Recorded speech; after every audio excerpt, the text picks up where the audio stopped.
Without further ado, maybe we'll start with answering the questions in here. I got 4 questions in here. The first question is, before crossing the door for meditation, Lee hits the floor many times. What is the significance? In a meditation hall, there's certain rituals and certain instruments to remind people to do certain things. When we're all out, we stop for a break. People may go for a washroom, other people may be circumambulating inside the hall, and then Lee will be doing this rapid hitting of the floor. That in the Chinese language, we call it 吹板. That is to say, those who go to washroom and those who to do other things, you got to hurry back. So this da da da da da is to tell you that, well, you go to do, but you have to be mindful of what you're doing. Don't just walk away and go back to your room and do a nap and sleep for another half hour. Don't do that. There is a lot of work to do in here. You have to come back again. Hurry up. That means you have to hurry up. Don't just walk there and spend all your time in doing unnecessary things. So that is to a reminder hitting. Remind you to be mindful of what you're doing. Remind you to come back. So that's the significance of it, briefly speaking. Next, how do we know if there is a place called Pureland? How do we know there's a place for Pureland? How can we believe in the Pureland? How do we know we have a Pureland? Then I have to counter back a question. How do we get to know something? When we get to know something, briefly speaking, we have certain ways to know something. The first is to base on what we know, and then we do a quick analysis as to say, is it worthy of my belief in this? So you have to base on information. You will gather all the information. Some information could have been stored in your mind, which is your inherent information, which include, of course, your view. That's why when just now we said that there are certain erroneous view, evil view, extreme view. In your view, you also have knowledge about it. So in order to know something, you really have to acquire certain knowledge about it. If you don't know anything about it, there's no basis on the belief. So that's the number one thing, acquisition of knowledge. When you acquire the knowledge, you have to analyze it. When you analyze it, of course, it's based on your background information, your education. When we believe in something, we rely on information, sometimes of our elderly people, of the saints, of people we trust. For example, if you're a teenager, you're a child, your mom and dad tell you to do certain things, you trust them. This is mom and dad told me to do this. Mom and dad won't get me into trouble. Given that mom and dad are very caring, of course, most mom and dad are very caring. Well, let's assume that the mom and dad is caring. So we base on what mom and dad told us. Don't put your finger into the fire, otherwise you get burned, sonny. Then you know that you're not going to put the finger in the fire because you believe. You won't say, how do I know that I get burned? I'm going to put my finger in it. You learn your lesson. This is the hard way to learn. So you believe in your forefathers. You believe in your mom and dad. You don't really have to research more into it because that's a trustworthy source. Now, why is there a Pure Land? How come we believe in the Pure Land? We have a lot of saints who told us, who have written a lot about it, about a Pure Land. And on top of that, the Buddha told us. Isn't the Buddha's words trustworthy? You say, I don't trust the Buddha's words. Well, maybe you don't. I do. You say, I don't trust my dad's words. Maybe you don't, but your sister, Joni, she trusts that. Because you didn't trust that, you got into trouble. Dad told you, you must go home after school. You don't go about wandering around and doing bad things and throwing stones at people's windows and pressing doorbells and then rushed away and all that. Because you believe. So the Buddha told us, there's a Pure Land. Are you not going to believe in the Buddha's words? You have an option. Other than the Buddha who told us there's a Pure Land, there are other saints. For example, Vasubandhu. You know who Vasubandhu is? Vasubandhu in the Chinese language is Xi Chen Pusa. There's also Asanka, Wuzhuo Pusa. So many philosophers, so many saints told us that is the Pure Land that we should turn to. We should turn to. Millions of experienced practitioners, they told us, they point their finger, that's the way to go. And you say, I don't believe in it. That's your option. It's just like Johnny doesn't believe that if he put his finger in the fire, he get burned, then he get burned. So the source of information is from trustworthy source, from the Buddha, from the saints, and from books written by the saints. And the second, gathering information. When we gather all this information, then we start to analyze it. Let me give you an example. When I was a child, I always believed that I lived in Hong Kong. I was born in Hong Kong, I was brought up in Hong Kong. As a child, I thought that Hong Kong is the only place that I live in. I don't believe that there's a North America. I don't believe that there's a Canada. I've never been there. At that time, we didn't even have television. I don't know. People told me that, oh, there's another land where people with blonde hair, with red hair, with aquiline nose, with you know, they have different features. That's where they come from. I said, is that right? I always believed that Hong Kong is the only place. And how did Columbus discover North America? Nobody believed him. How can there be America? You're a fool. You make these voyages and you discover America? And no way. You go your way. You get swallowed up by waves. You got eaten up by whales. You're not going to discover any land. And Christopher Columbus said, no, I believe. Because I got this information from somewhere. I'm going to discover it. And he tried and he tried and he tried. But he still had this doubt in his mind. Is that really America that I can put my foot on shore? But he's so firm that he has. But before he arrived at America, there's no America to be in his mind. He just has a vision that there's such America in his mind. And all these millions of people, his folks, didn't believe there's America. They didn't believe in the same way that there's a Pure Land. How can there be a Pure Land? It's just the same as how could there be an America? Until they discover it, until they know, oh yeah, there's the Pure Land. The fact that you haven't seen it, it does not mean that it does not exist. Some people say, I never saw the Pure Land. How can I believe in the Pure Land? If you only believe in things that you see, you touch, to have existence, there's so many things that you can't believe in. Because our senses are limited. So, when you get all the information, you analyze it, you know, oh, when I was in Hong Kong, I don't believe in this America. I don't believe it's Canada. And then as I grew up more and more and get more information, yes, there's such a place.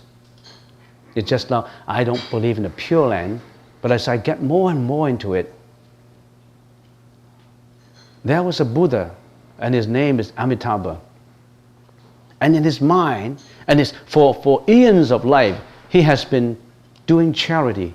He has been helping, giving compassion and helping sentient beings by building hospitals, orphanages, by building all kinds of charity to save lives, bodily lives. And then one day discover, if I only save bodily lives, I'm only saving the bodily flesh and blood. How about his spiritual life? How about his eternal life? If I save him in this life by giving him a bed in the hospital, he's an old sick man, I only save his life. But when he dies, he reincarnates again. Can I give him an ultimate liberation, ultimate saving, so that I don't have to help again in his next life? I'm going to tell him, don't come back to this world anymore. Go to that Pure Land. That Pure Land where you will meet Amitabha, you will meet Avalokiteshvara, where you will meet all these arahats and saints. They will be your teacher. They will teach you how to get enlightened and to get into nirvana. Then you don't have to come back to this world of suffering anymore. So Amitabha's vow of building that Pure Land has a much more significance than just building a hospital. He built that vast land where people can turn to after this life, that they won't retrogress into suffering anymore.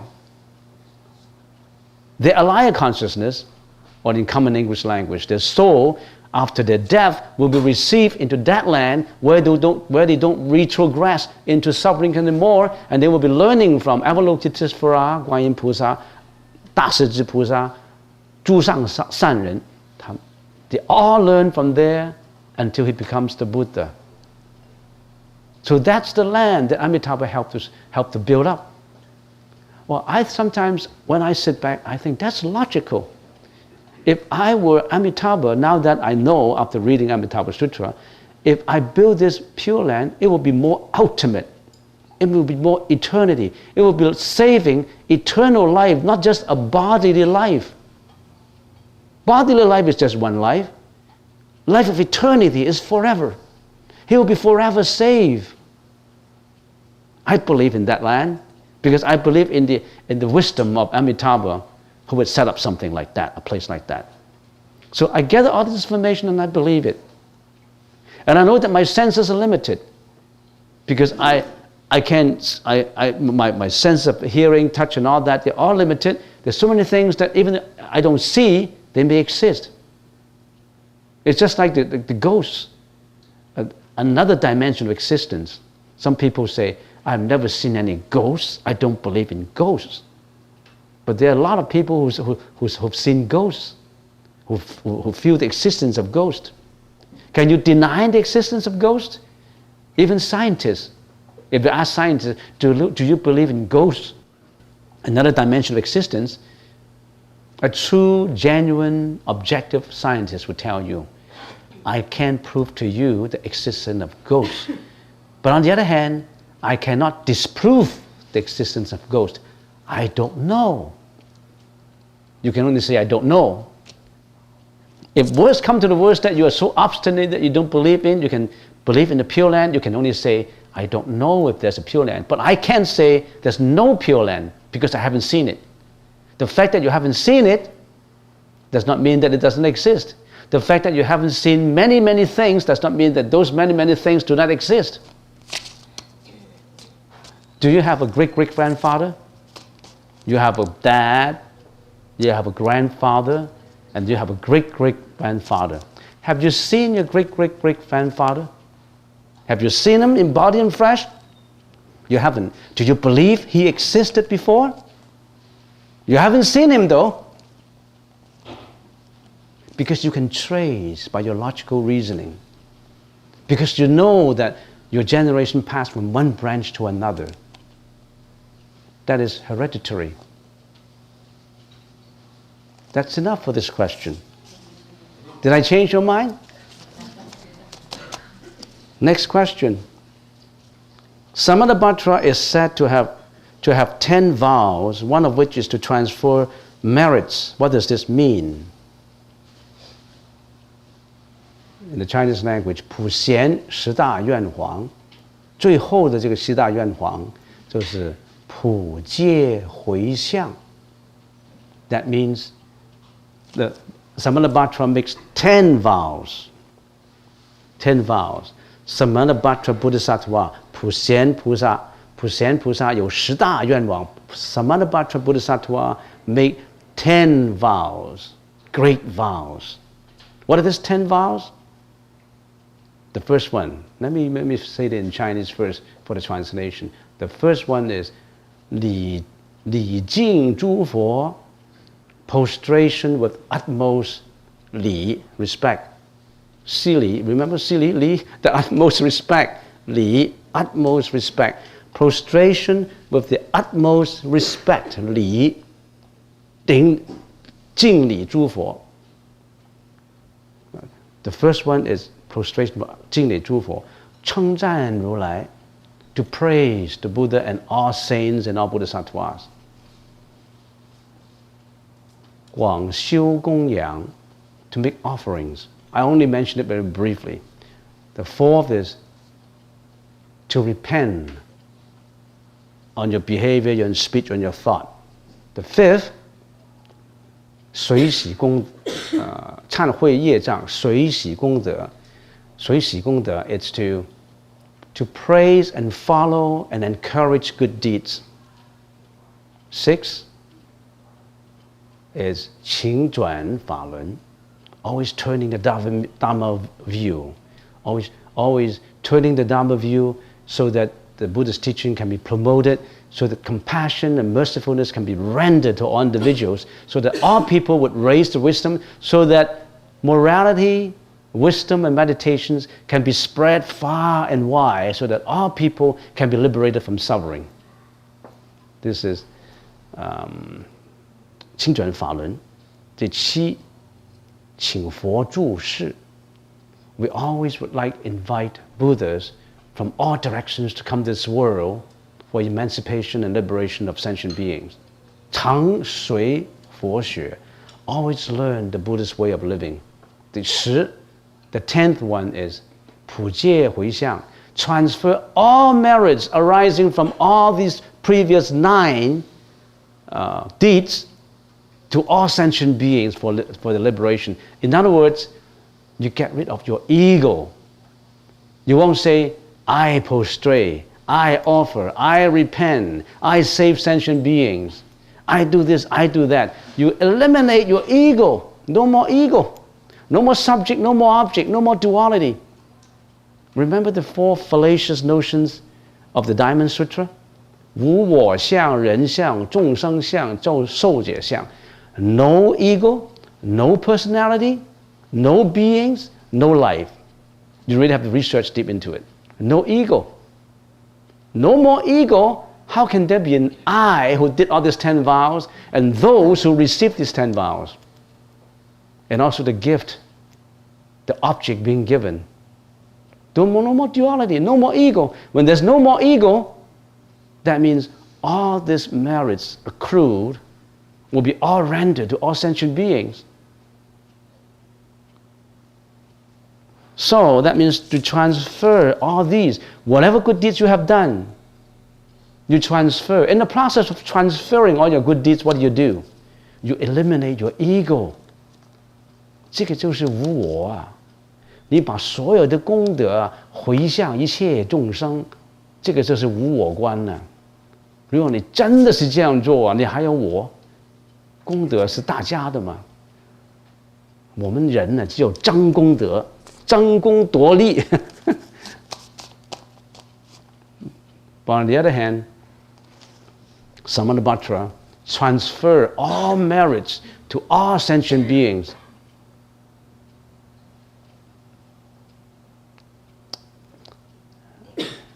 Given the limit of time, I can't carry on. And I think that's enough. Because I usually linger on the question as much as I linger on every lecture. So that's it. The next question, when you meditate, why do you need to put the tip of your tongue on the roof of your mouth? Well, if you don't want to, it's still okay. Because this tip on top, tip top, this is a tip top. This tip on top is a Chinese invention, Oriental invention. I didn't see that in many of the sutras unless you can correct me. Putting the tip on top of the roof, because there's so many sayings about it. Because when we meditate, we put our right hand on top of our left and we put just two thumbs together, connecting the current of the energy from left to right or from the right to left by this thumb. But how do we connect the top to the bottom? From the tip of the tongue. We do this connection to the top, to the crown, the crown chakra. This is the connection. And also, when in the process of meditation, there will be so much saliva coming down. And we regard that kind of saliva to be the essence of energy in the tranquility of your mind. Some sort of, like, if I use a common English word, could be some special hormones excrete from somewhere in the body, and it flows into your mouth. And it's good hormones. We don't want to spit it out. We just want to swallow it back slowly inside the body, because you're building up, you're generating some good hormones. I call it hormones, quote unquote. May not be hormones, but I don't have another word for it. If I use 道教的气，有气，你上这个有这个气，道里面的静坐的时候有一种气，这种气不是空气的气，是这个好像这个上面3点水，下面这个好像这个圆字，也不是圆字，这个气啊，这个气啊，你不要把它吐出来呀。道教说不要吐出来呀，这个是好的气啊。So you touch that, it's all good for you. And if you don't want to do it, it's up to you. There's no requirement in Sutra or in the Diamond Sutra that you really have to do that. But there's so much experiences passed down from the older generation, those practitioners who told us, this is good for you. And we followed. It doesn't hurt us. Why don't we follow it? So I answered this question without getting too details. There's another question written in Chinese. 为何不应该是冲算呢？再去冲算，如果有修行人、精进的人，应该注意的摄食。So we don't eat. The question says, why don't we eat garlic, onion, thyme, scallion, and all that? Why do we have to stay away from this according to the Vinaya, according to the precepts? Why did the Buddha tell us to stay away from this? There's so many reasons for it. There's some orthodox reasons and unorthodox reasons for it. It is believed that if you eat a lot of scallion, chives, and garlic and onions, you instigate your sexual desire. You have an urgency in your sexual desire. You build it up. You have that pressure in you, that tension in you. So it's better to stay away from it so that your mind is pure. Because in our subtle mind, sometimes it generates thought of sexuality that you don't even know about. That's why you have dreams. So if you stay away from garlic and onion and etc. and so on, then you are purer in that the sexual desire as a result of the hormones inside, which is also as a result of the karma of the body, would not generate that much tension on you. As a practitioner of enlightenment, as a practitioner who would like to be purified, as a practitioner who wants to stay in the path of purity, you don't want to arouse that kind of desire, don't you? Do you? You don't want that. Because that obstructs your sainthood if you're on that way. That obstructs your purity. Because on the one hand, you're meditating, and on the other hand, you're always thinking of the woman and man relationship in you. How can you practice meditation? Some people say that's love. We really have to define what is love. If a love is a love between a man and a woman, sometimes it could be just classified as a sexual relationship. Because some people could do just a one-night stand and that's it. And what you call that love? Is love forever? Love can change, Nothing is unchangeable. A couple can stay on for 20 years, and one day the husband said, I'm not interested in one anymore. I want to call quit to this relationship, and it doesn't show up again. Divorces, walk away, never show up again. Many cases are like that. And they call it love. They call it love before they broke up. So, relationship. Some people think that this relationship is a good one. It's good to have a relationship. But the Buddha said it's because of love that reincarnate. Love could be a repayment of debt before in your previous life. So, after you paid up, you don't need it anymore. You're serving your debtors. I don't want to get too much into this. But anyway, that's number one reason. Number two reason is, according to the sutras, if you eat onion and garlic, all that, you produce a smell that would be enticing to ghosts and to existence of other dimensions who are not as benevolent as humans. So you don't want to attract the attention of beings that that are not welcomable. That's the number two reason. And isn't that enough reasons? I can't think of. Suddenly, it doesn't strike my mind. Sometimes I have a mental blockage. Anyway, those are the. So stay away from that. But some doctors say that, especially herbal doctors say that onion is good for health because it kills germs. And in northern China, they treat that as one of the staple food products, which are helpful. They say they are helpful to health. It could be, if you eat certain limited amount, it may be, I don't know. It may be. This is something that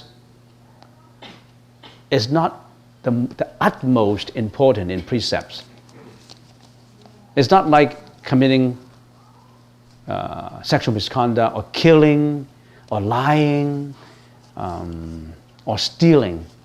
It is something that is of secondary importance. So we don't want to put a lot of importance on it. And in some of the esoteric Buddhists, they're eating onion and garlic too. And when you see people, Buddhists, who are eating onion and garlic, don't give them a scornful eyesight. Oh, this guy, he's called himself Buddhist and he's eating onions and garlic and all that. I mean, you already have your egoistic feeling expressed. Nobody's going to listen to you.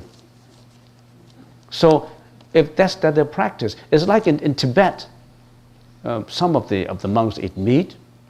In Burma and Thailand, and they beg on arms round from door to door, and if they're given a meat, well, they don't deny it. But they don't cook meat. And some Mahayana, they call them Mahayana monks and nuns, when they see other people, when they see the Hinayana eating some of the meat mixed in their food, they look at them with scornful eyes, and I don't agree with them. Well, what's wrong? I mean, when the Buddha lived, 2,600 years ago, when they're on arms round, they all eat on whatever is given. Sleep until shelter is given. Fast until food is given. That's aesthetic practices. Precept is to look within you, not to use it on others. I'm following this precept, and you're not obeying it, you're wrong. Precept is to abide yourself, not to use it and impose on others.